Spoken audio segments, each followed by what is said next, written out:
Tapi ya mungkin selera masyarakat Indonesia khususnya warga Bogor ya selalu berubah-ubah ya dalam hal memilih pemimpin. Mungkin jenuh dengan tipikal yang ya selalu pemimpin berikutnya itu adalah antitesa daripada pemimpin sebelumnya. Nah mungkin sekarang masyarakat Bogor ini sedang mencari figur lainnya yang tidak dari partai politik. Indikasinya apa? Ya saya lihat survei aja. Lah ini ketua-ketua partai politik ada di bawah gitu elektabilitasnya. Yang mereka itu sudah 5 tahun, 10 tahun jadi anggota DPRD. Mereka saya yakin mereka turun. Mereka sudah melakukan sesuatu. Mereka sudah berbuat untuk dapilnya, untuk kota Bogor. Lah ini malah mereka sekarang akan percayakan kepada orang-orang yang belum melakukan apapun juga di kota Bogor. Belum pernah jadi anggota dewan. Belum pernah jadi ketua RW mungkin, belum pernah jadi ketua RT. Ya tiba-tiba kok elektabilitasnya tinggi.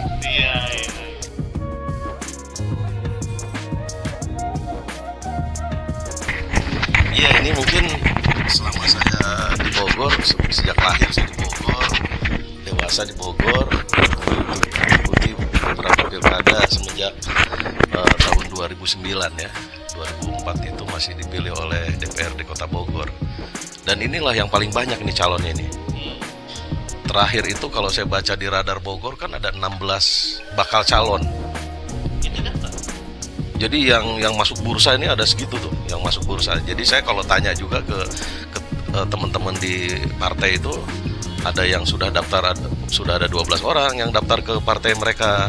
Ada yang sudah 13 orang, ada yang sudah 11 orang yang daftar ke partai mereka itu. Jadi dari berbagai partai ya, saya tidak sebutkan partainya apa. Ya, jadi seperti yang disampaikan oleh berita yang diterbitkan oleh Radar Bogor ya seperti itu kan. Ada 16 yang masuk bursa itu. Sampai nggak hafal juga saya namanya. Ada kalau nggak perempuan ya? Ada 2 ya. Anida dengan Angelina atau siapalah gitu ya. Itu ada 2 perempuan.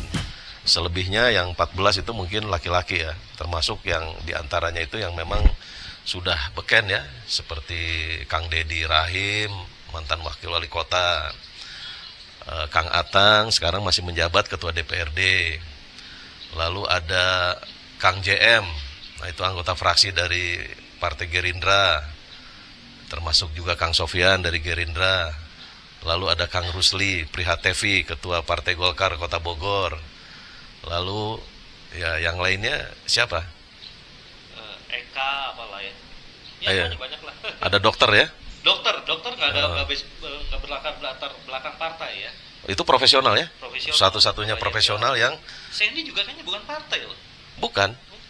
Jadi uniknya memang di situ sekarang. Justru kalau dilihat di pollingnya Radar Bogor, itu peringkat pertama, kedua dengan 3 itu bukan orang partai itu saya lihat. Jadi bukan diisi oleh bakal calon dari kader partai. Kader partai. Pak Deddy sekalipun sebenarnya bukan kader partai sebelumnya kan? Ya terakhir mungkin menjelang pensiunnya masuk PAN. Ada yang ngasih jaket biru mungkin ya. Nah, jadi PAN lah gitu. Jadi dikeluarkanlah KTA PAN gitu. Itu karena mau ikut pilkada, di-endorse juga oleh wali kota sebelumnya ya. Di-endorse itu Kang Deddy. Tapi pada dasarnya sebelumnya Kang Deddy itu bukan kader. Profesional loh. Profesional, beliau ini kan deputy ya. Di KPK itu sebetulnya beliau tuh deputy dan kemungkinan akan diperpanjang ketika itu. Tapi ketika ada sebuah tantangan baru mungkin ketika diajak oleh Kang Bima untuk di Pilkada Bogor, nah beliau tertarik. Jadi Kang Deddy ini memang salah satu dari bakal calon itu yang lahir di Bogor, besar di Bogor. Jadi ya banyaklah alma mater yang bareng dulu mungkin di SD-nya, di SMP-nya, di SMA-nya. Iya. Justru yang populer ya sekarang yang lebih banyak di-mention ya di mana-mana di sosial media termasuk adalah justru calon-calon bacalon bukan yang dari kader partai ya Kang ya. Akan melihatnya. Ya kalau saya sih melihat ini saja yang sudah melakukan melakukan survei mungkin dengan metode sampling atau mungkin polling ya di Radar Bogor saya lihat kok dari peringkat pertama sampai ketiga itu saya lihat bukan orang partai ya. Nggak tahu kalau di bulan sekarang ini saya lihat mungkin di bulan yang lalu itu yang pertama kalau nggak salah Kang Deddy ya, Kang Deddy Rahim. Lalu yang kedua itu Dr. Rayendra. Lalu yang ketiga itu Sandy. Yang keempat saya lupa lah. Nah itu mungkin di sana di bawahnya itu ada Kang Atang, ada Kang Rusli, lalu ada Kang JM, ya, itu yang kader-kader partai mereka yang memang hari ini mereka masih ada tercatat sebagai anggota DPRD Kota Bogor. Kang Atang masih ya DPR ya? Masih ketua DPR, masih ketua DPR. Kalau Kang Deddy udah selesai. Sudah selesai. Karena masa jabatan ya udah selesai. Sudah selesai. Kalau DPRD nanti ya di bulan Oktober ya berarti. Iya. Oktober. Nanti pilkadanya baru di bulan November seperti itu. Jadi nanti dilantiknya oleh DPR yang baru. DPRD yang baru. Kang Atang berarti nggak maju lagi ya DPRD kemarin? Maju juga di DPRD ya, ini. Suaranya cukup tinggi juga. Lalu Pak Atang ini kan ketua PKS ya. Dan di Pileg 2024 kan menang lagi PKS di Kota Bogor. Artinya Kang Atang masuk lagi dong sebenarnya. Ya ada kemungkinan mungkin ketua DPRD-nya Kang Atang lagi. Tapi kalau juga calon juga gimana? Ya kalau misalkan akan ikut pilkada nanti berarti dari keanggotaan DPR-nya dia harus mundur. Oke. Yang hasil Pileg yang 2024 ya, berarti harus mundur.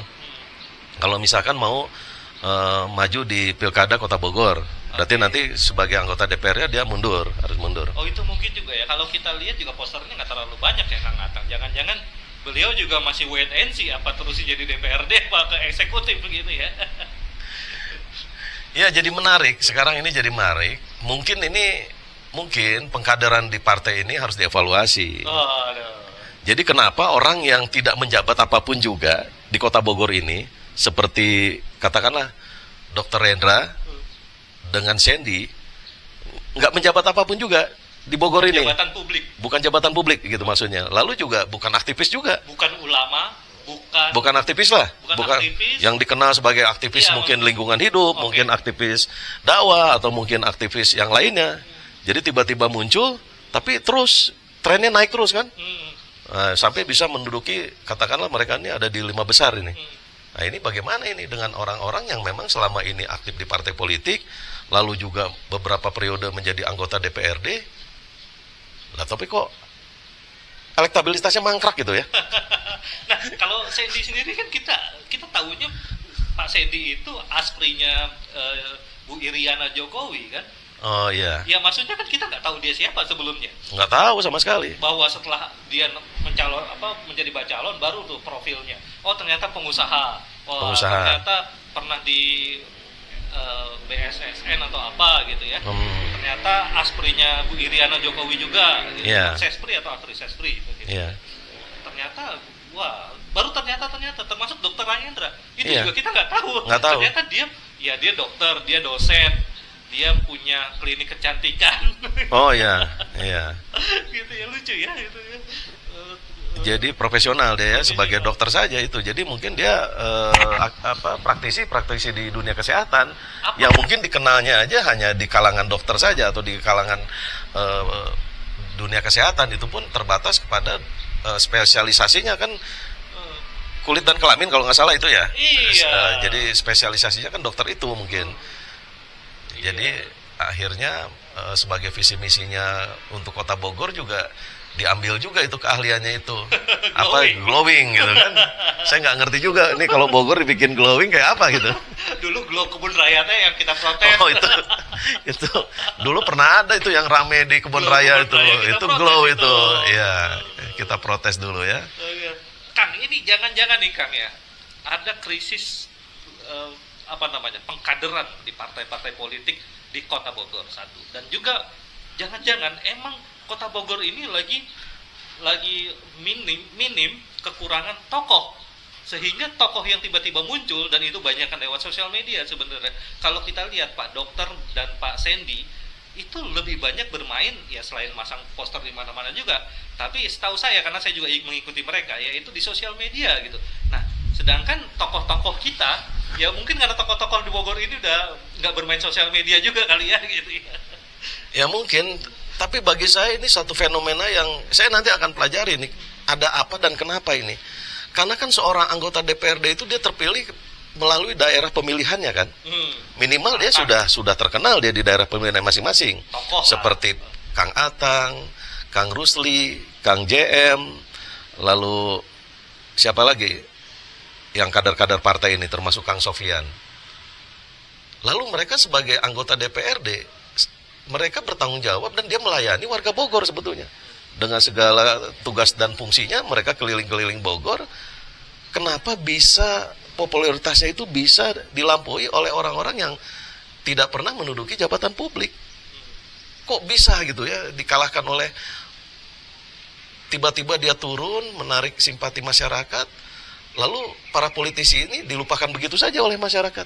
Sehingga dari hasil daripada surveinya itu, mereka-mereka ini kan ini tadi Mas Aji katakan jangan-jangan proses kaderisasi di partai politik ini memang perlu dievaluasi nih. Harus dievaluasi. Kok partai politik itu di mana memberikan pembelajaran politik kepada kader-kadernya, lalu bagaimana kader-kadernya ini bisa menduduki posisi-posisi penting. Baik itu di pemerintahan, eksekutif maupun di legislatif. Tapi tiba-tiba orang yang sudah malang melintang di partai politik, lalu beberapa periode mereka di DPRD, elektabilitasnya bisa kalah oleh orang yang tadinya mungkin aktifnya itu di dunia kesehatan sebagai dokter, lalu mungkin di kalangan profesional, mungkin dia sebagai, saya juga nggak kenal kan Sandy ini siapa ini. Saya baca di koran katanya ini sesprinya Ibu Iriana. Loh kok bisa gitu? Elektabilitasnya bisa melampaui yang lain yang memang sudah 2 atau 3 periode di DPRD. Nggak kenal sama sekali, nggak kenal.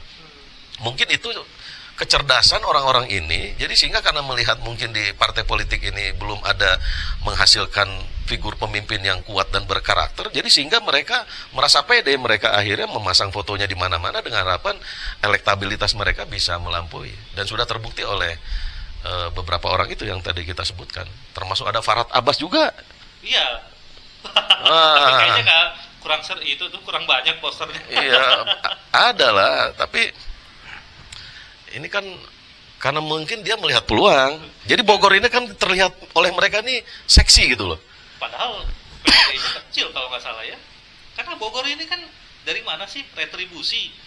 Dari pajak ya. Dari pajak, dari wisata nggak ada dia. Kota ya, kalau bicara kabupaten masih ada pabrik, masih ada industri ya. Iya, kalau kota Bogor, tapi seksi. Seksi karena mungkin ada istana. Ya untuk prestis lah di situ seperti itu. Atau mungkin juga dia merasa terpanggil karena dia cinta kepada Bogor, bahkan mungkin juga dia lahir Bogor, jadi dia sehingga merasa terpanggil lah untuk bisa membenahi kota Bogor. Kang, terakhir nih, Akang khawatir nggak dengan tren yang ada sekarang itu, yang bahwa ternyata kader-kader partai yang ternyata orang-orang yang pernah di jabatan publik itu elektabilitasnya sepertinya dikalahkan oleh orang-orang yang newcomers yang baru datang, yang baru grown up di sosial media misalnya, atau di posternya ada di mana-mana, di angkot, di pinggir jalan dan sebagainya. Ini soal kapabilitas kepemimpinan kan, leadership. Bayangin kalau akhirnya yang orang-orang partai ini kalah, yang menang ya orang-orang yang populer-populer ini aja, sedangkan orang-orang yang populer ini satu, mereka nggak punya pengalaman sebagai pejabat publik. Kedua, mereka tidak punya pengetahuan yang cukup, meskipun tentu saja bisa selalu ada staff ya, tapi tetap seorang yang memiliki pengetahuan yang cukup dan pengalaman yang cukup itu biasanya lebih baik dalam mengambil keputusan. Ini akan khawatir gak dengan kepemimpinan kota Bogor berikutnya jika justru yang menang yang orang-orang yang populer ini, yang populis ini, bukan yang kita tahu kinerja dari Misut gitu. Iya kan, itu juga orang-orang yang terpilih lagi di Pileg 2024. Tapi kekhawatiran itu apakah memang masyarakat Bogor ini sudah jenuh dengan para politisi, jadi sehingga mereka mau ambil dari kalangan profesional lah seperti itu. Ya sebetulnya seperti Kang Deddy ini kan, rakyat Bogor ini sebetulnya melihat bahwa beliau ini bukan politisi. Ya karena orang taunya Kang Deddy ini adalah anggota KPK, lalu diajak oleh Kang Bima, lalu selama itu berkecimpung di kota Bogor, tidak pernah menjadi anggota partai politik. Seperti itu. Jadi mereka masih melihat bahwa Kang Deddy ini bukan representasi dari partai politik. Ini mungkin kejenuhan warga Bogor mungkin. Dengan partai politik. Dengan partai politik gitu ya. Jadi dengan tokoh-tokoh dari partai politik. Ya atau mungkin partai politik yang ada di kota Bogor ini khususnya mungkin sedang sedang ada stagnasi dalam hal melahirkan pemimpin-pemimpin di masa depan. Jadi sehingga muncul tagline-nya juga yang lucu-lucu. Bogor happy, Bogor beres, Bogor apa lagi. Jadi akhirnya ya unik-unik lah, termasuk di kabupaten juga kan unik juga kan. Ada muncul apa ya, tagline mereka membuat apa jargon dan sebagainya lucu-lucu, unik-unik. Ya jadi akhirnya semacam hiburan juga sih kalau kita keliling-keliling kota Bogor, lihat wajah foto-foto yang kita nggak kenal, lalu menawarkan makan siang gratis, ada yang menawarkan banyak hal. Itu siapa ya namanya, saya lupa itu. Ya mungkin mereka sudah membaca ada kejenuhan masyarakat di Bogor, mungkin khususnya, atau mungkin juga masyarakat Indonesia pasca pilpres, pasca pileg kemarin mungkin sudah mencapai di titik jenuh ya, karena gontok-gontokan dan sebagainya. Akhirnya setelah pilpres, setelah pileg itu mereka coba sesuatu suasana yang baru, karena masih ada kewajiban di depan mata ini, masih ada pilkada yang tersisa. Oke. Ya, tapi kayaknya belum dijawab nih Kang. Akang khawatir nggak dengan model kepemimpinan seperti ini sekarang? Iya, khawatir, karena bagi orang-orang yang sudah menduduki posisi di legislatif pun, ketika mereka harus menduduki posisi di eksekutif, mereka bulan-bulan pertama atau 3 atau 4 bulan ini tergantung daya tanggapnya, mereka harus banyak belajar dulu kan. Belajar, beradaptasi tentang teknokrasi ini kan nggak mudah. Itu ada sekolahnya. Itu nggak bisa, mungkin bisa dikejar secara instan. Walaupun nanti dia didampingi oleh staf, ya katakan tenaga ahli dan sebagainya, ya tergantung dia proses beradaptasinya berapa lama dia, berapa cepat dia bisa melakukan adaptasi.